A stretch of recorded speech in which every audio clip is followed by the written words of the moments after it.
Hi friends, நான் உங்களுடைய ஸ்ரீ பேசுகிறேன். ரொம்ப நாளைக்கு அப்புறம் நான் உங்களுடைய இந்த வீடியோ ஷேர் பண்ணிக்கிறதுல நான் ரொம்பவே சந்தோஷப்படுறேன். ரொம்ப நாட்களுக்கு அப்புறம் நான் இந்த வீடியோ போடுறேன். ஏன்னா நிறைய தடங்கல்கள் இருந்தது, வீடியோ போட முடியாத சிச்சுவேஷன்ஸ். நான் இன்றைக்கி சூப்பரான அருமையான ஒரு வெஜிடபிள் பிரிஞ்சி தான் நம்ம ரெடி பண்ணியிருந்தோம். இது தயிர்லாம் போட்டு சூப்பராக அருமையாக ரெடியான இந்த ரெசிப்பியை நான் உங்களோட ஷேர் பண்ணிக்க விரும்புகிறேன், ஆசைப்படுறேன். இது நீங்களும் ட்ரை பண்ணிவிட்டு எப்படி இருக்குன்னு சொல்லுங்கள் ஃப்ரெண்ட்ஸ். வாங்க இந்த வீடியோக்குள்ளே போகலாம். எப்படி செஞ்சுருக்குதுன்னு பாருங்கள். எந்த அளவுக்கு பிரியாணி அரிசி நல்ல சூப்பராக உடையாமல் அற்புதமாக வந்திருக்கு. அருமையாக நாங்கள் வீட்டில் எல்லாருமே செஞ்சு சாப்பிட்டோம். அவ்வளோ ருசியாக இருந்தது, டேஸ்ட்டாக இருந்தது. கண்டிப்பாக வெஜிடபிள் பிரியாணி விரும்புகிறவங்க கண்டிப்பாக இந்த டிஷ்ஷை நீங்கள் ட்ரை பண்ணி பார்க்கலாம். வாங்க எப்படி செய்யலான்னு பார்க்கலாம். நான் இது ஒரு 7 பேருக்கு தான் நான் சமைச்சிருக்கேன். புதினா, கொத்தமல்லி ஒரு 2 கைப்பிடி அளவுக்கு எடுத்திருக்கேன். தேவையான காய்கறி கட் பண்ணியிருக்கேன். காய்கறி நான் பீன்ஸ் எடுத்திருக்கேன், கேரட் எடுத்திருக்கேன், ப்ளஸ் பட்டாணி, மீல் மேக்கர் தனியாக ஊற வச்சுருக்கேன். கடாய் நல்லா சூடானதுக்கப்புறம் ஒரு 2.5 கிளாஸ் அளவுக்கு நான் எண்ணெய் சேர்த்துருக்கேன். ரீஃபைண்ட் ஆயில் தான் நான் யூஸ் பண்ணியிருக்கேன். ஒரு 2 ஸ்பூனு நான் நெய் சேர்த்துருக்கேன், நல்ல ஒரு சுவையாக இருக்கணுன்றதுக்காக. நீங்கள் எண்ணெய் கம்மி பண்ணிக்கணுன்னாலும் நீங்கள் கம்மி பண்ணிக்கலாம். இப்போ தேவையான காய்கறிலாம் கட் பண்ணி வச்சுருந்ததில் வெங்காயம் நான் ஒரு 5 சின்ன வெங்காயம் எடுத்துருந்துருக்கேன், பொடிசாக கட் பண்ணியிருக்கேன். அதை போட்டுடுறேன். எண்ணெய் சூடானதுக்கப்புறம் தான் போடணும். நான் போட்டதுக்கப்புறம் பட்டை, லவங்க, ஏலக்காய், பட்டை இலை எல்லாமே 2 எடுத்து வச்சுருக்கேன். அதையும் போட்டலாம். ஃபஸ்ட்டு எண்ணெயில் போட்ட உடனே போட்டால் கொஞ்சம் கருகின்றதுனால நான் முதல்ல வெங்காயத்தை ஆட் பண்ணிடுறேன். அதுக்கப்புறம் நான் பட்டை, லவங்க, கிராம்பு எல்லாமே சேர்த்துட்றேன். வெங்காயம் நல்லா செவரட்டும். செவந்தால் தான் நல்ல சுவையாக இருக்கும். அதனால் நான் செவர வரைக்கும் வெயிட் பண்ணுறேன். இந்த அளவுக்கு நல்லா செவரட்டும். பாருங்கள் எந்த அளவுக்கு செவந்திருக்கு. இந்த நேரத்தில் நான் பட்டை, லவங்க, கிராம்பு எல்லாமே ஒரு 2 ஸ்பூன் போட்டுடுறேன். நல்லா எல்லாத்தையும் நம்ம மிக்ஸ் பண்ணிக்கலாம். எந்த அளவுக்கு ப்ரௌன் நிறத்தில் வெங்காயம் வரட்டும், அப்போ தான் நல்லா சுவையாக இருக்கும். இந்த நேரத்தில் அடிக்கடிக்கு இந்த மாதிரி மிக்ஸ் பண்ணிக்கோங்க. அப்போ தான் இன்னும் கருகாகாமல் இருக்கும். பாருங்கள் எந்த அளவுக்கு கோல்டன் ப்ரௌன் கலரில் வந்திருக்கு. இப்போது இஞ்சி பூண்டு பேஸ்ட்டு ஒரு 2 ஸ்பூன் ஆட் பண்ணிடுறேன். இப்போ அதையுமே நல்லா மிக்ஸ் பண்ணிக்கலாம்.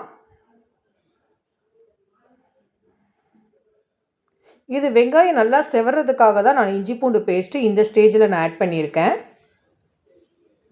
இப்போது நமக்கு பிடிச்ச காய்கறியும் ஆட் பண்ணிடலாம். எனக்கு இன்றைக்கி நான் பீன்ஸு, கேரட் எடுத்திருக்கேன், ப்ளஸ் மீல் மேக்கர் எடுத்திருக்கேன், பட்டாணி எடுத்திருக்கேன். இது 7 பேருக்கு தேவையான அளவுக்கு நான் காய்கறி எடுத்திருக்கேன். உங்கள் வீட்டில் எத்தனை பேர் இருக்குங்களோ அதுக்கேற்ற மாதிரி நீங்கள் காய்கறி எடுத்துக்கலாம். இப்போ எல்லா காய்கறியும் நம்ம 1 பை 1 ஆட் பண்ணிடலாம். பட்டாணி வேக வச்சு போட்டாலும் ஓகே. நான் இந்த ஸ்டேஜில் வேக வைக்காமல் தான் போடுறேன். ஏன்னா இதில் எண்ணெயிலே நம்ம வதக்குறோம், ப்ளஸ் வாட்டர்லேயும் நம்ம மிக்ஸ் பண்ணுறோம். அதனால் நல்லா இதுலேயே பாயில் ஆகிடும். அதனால் நம்ம டபுள் டைம் குக் பண்ண வேண்டிய நெசசிட்டி இருக்காது. இந்த மீல் மேக்கர் பார்த்திங்கன்னா நான் ஒரு 1/2 hour ஊற வச்சுருக்கேன். இதுவே நார்மல் வாட்டரில் தான் ஊற வச்சுருக்கேன். நீங்கள் ஹாட் வாட்டரில் ஊற வச்சிங்கன்னா ஒரு 10 minutesலேயே ஊறிடும்.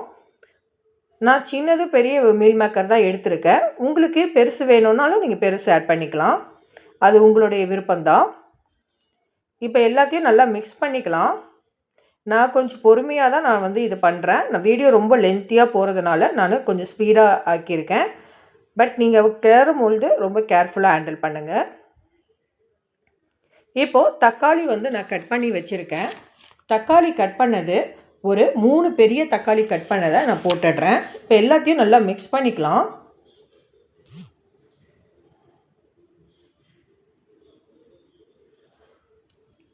இப்போ எல்லாத்தையும் மிக்ஸ் பண்ணிட்டதுக்கப்புறம் காரம் மிளகாத்தூள் ஒரு 5 ஸ்பூன் ஆட் பண்ணுறேன். கரம் மசாலா ஒரு 2 ஸ்பூன் ஆட் பண்ணுறேன். இப்போ எல்லாத்தையுமே நல்லா மிக்ஸ் பண்ணிக்கலாம். உப்பு ஒரு 2 சிட்டிகை அளவுக்கு நான் போட்டுடுறேன். இப்போ நல்லா எல்லாத்தையும் கிளறிக்கலாம். இப்போது ஒரு 1/4 டம்ளர் அளவுக்கு தண்ணி ஊற்றியிருக்கேன். ஏன்னா இது கொஞ்சம் ட்ரையாக இருக்குது இல்லைங்களா, அதனால் நான் ஒரு 1/4 டம்ளர் இது வேகிறதுக்காக நான் தண்ணி ஊற்றியிருக்கேன். இப்போ நல்லா வேகட்டும்.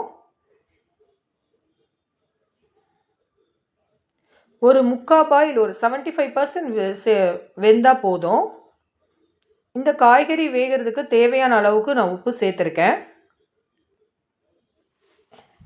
இப்போ இதை நல்லா மிக்ஸ் பண்ணதுக்கப்புறம் நம்ம மூடி போட்டுடலாம். அப்போ தான் அந்த ஹீட்லேயே வந்து நல்லா பாயில் ஆகும். அடுப்பை வந்து ஃபுல் சிம்மில் வைக்கக்கூடாது, ஏன்னா கருகிடும். ஒரு மீடியமான ஃப்ளேமில் வச்சு நீங்கள் இதை பண்ணுங்கள். இப்போ நல்லா வெந்துருச்சு பாருங்கள். இப்போ தயிர் வந்து 10 ருபீஸ் தயிர் பாக்கெட், 10 ரூபா தயிர் வந்து பாதி ஊற்றிருக்கேன் நான். இப்போ இது எல்லாத்தையும் நல்லா மிக்ஸ் பண்ணிக்கலாம். நல்லா மிக்ஸ் பண்ணி ஒரு 5 மினிட்ஸ்க்கு அப்புறம் வந்து கொத்தமல்லி கைப்பிடி அளவும் புதினா கைப்பிடி அளவும், நான் 2 கைப்பிடி அளவு எடுத்திருக்கேன், அதை நம்ம இதோட ஆட் பண்ணிடலாம். மஞ்சத்தூள் 1/2 ஸ்பூன் ஆட் பண்ணியிருக்கேன், ஏற்கனவே சேர்த்துருக்கேன். இப்போ நல்லா பாயில் ஆகட்டும். பாருங்கள், எல்லாமே தக்காளி கூட வந்து அதோட மசிஞ்சிருச்சு. நல்லா குக் ஆகட்டும். இப்போ இந்த ஸ்டேஜில் நான் புதினாவையும் கொத்தமல்லியும் 1 by 1 ஆட் பண்ணிடுறேன்.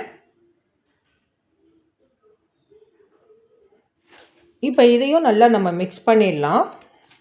நான் பாஸ்மதி அரிசி வந்து ஒரு 4.5 கிளாஸ் எடுத்திருக்கேன். ஒரு 7 மெம்பர்ஸ் சாப்பிட்ற மாதிரி, ஒரு 7 பேர் சாப்பிட்ற அளவுக்கு எடுத்திருக்கேன். பாஸ்மதி அரிசி ஒரு அரை மணி நேரத்துக்கு முன்னாடியே நான் ஊற வச்சுருக்கேன். நான் எடுத்திருக்க பாஸ்மதி அரிசிக்கு வந்து 1 டம்ளர் அரிசிக்கு 2 கிளாஸ் தண்ணி ஊற்றிருக்கேன். இப்போ நல்லா தண்ணி ஊற்றிட்டு அந்த தண்ணியில் தேவையான அளவுக்கு நம்ம உப்பு சேர்த்துடலாம். இப்போ டேஸ்ட் பண்ணிக்கோங்க, உப்பெல்லாம் கரெக்டாக இருக்கான்ட்டு. நல்லா கொதி வந்ததுக்கப்புறம் நம்ம அந்த அரிசி எடுத்து போட்டுடலாம், பாஸ்மதி அரிசி எடுத்து போட்டுடலாம். நீங்கள் இந்த பேக்கெட்டில் வாங்கியிருக்க பாஸ்மதி அரிசிலாம் பார்த்தீங்கன்னா ஒரு டம்ளர் அரிசிக்கு 1.5 டம்ளர் தண்ணி ஊற்றினாலே போதுமானது.